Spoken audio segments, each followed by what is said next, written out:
की तुझ्या आयुष्यात तो एक जो डिवोर्सचा फेज होता त्याने तुला बरंच शिकवलं. खूप अनुभव शिकवतात. खूप कशा पद्धतीने घेतेस ते अनुभव?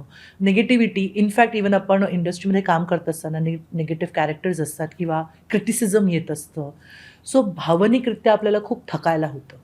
सो मग त्याच्यावर कशी मात करतेस किंवा काही असं वेगळं प्रोसेस आहे का? कोणाकडे जाऊन बोलतेस किंवा कोणाची मदत घेतेस? हो हो हो म्हणजे काय होतं कधी कधी ना मला म्हणजे याची पण सवय म्हणजे जसं मी आत्ता म्हटलं की अ, अ, पत्रिका मी बघते किंवा बघते म्हणजे दाखवते.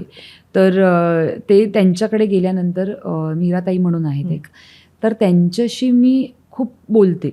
बरं त्यांना ह्या इंडस्ट्रीतलं काही माहिती नाही आहे, पण she is such a good listener की मला असं फार वाटतं की मी त्यांच्याशी म्हणजे मी बोलल्यावर मला जरा मन खूप हलकं होतं. मला माहिती नाही त्यांच्याबरोबर काय कनेक्शन आहे हे. कदाचित आत्ता या इंटरव्ह्यू त्यांनी हा इंटरव्ह्यू बघितल्यानंतर त्यांनाही असं हे कळणार नाही. म्हणजे जेव्हा रुंजीचं म्हणजे मुलीचं बारसं होतं जेव्हा त्या मला भेटल्या तेव्हा मी त्यांना कडकडून मिठी मारली आणि मी रडायला लागले की मला नाही माहिती काय होतंय मला. बट तर ह्या सगळ्या गोष्टी होतात. सतत एक विचार ठेवावा लागतो की पाय जमिनीवर ठेवायचे. कारण जे काही आत्ता आहोत ना ते प्रेक्षकांमुळे, रसिक मायबापांमुळे.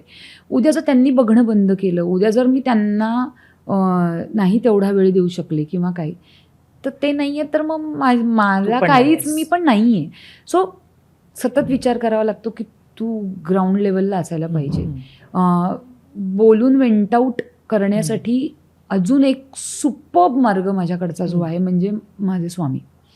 जे काय म्हणू आपण त्यांना, घरात एक मोठा फोटो आहे जो मला अचानक मिळाला आहे. म्हणजे मी आणि अजून एक सेलिब्रिटी होती आणि आम्ही एका याला होतो आणि दोघींनाही पॅक केलेले हे दिले. त्यांना काही माहिती नव्हतं की मी कोणाचं करते का, मी स्वामींचं करते का, साईबाबांचं करते का, गजानन महाराजांचं करते, काही माहिती नव्हतं. 2 फोटो आले, त्याच्यातला तिला गेला साईबाबांचा आणि मला आला स्वामींचा.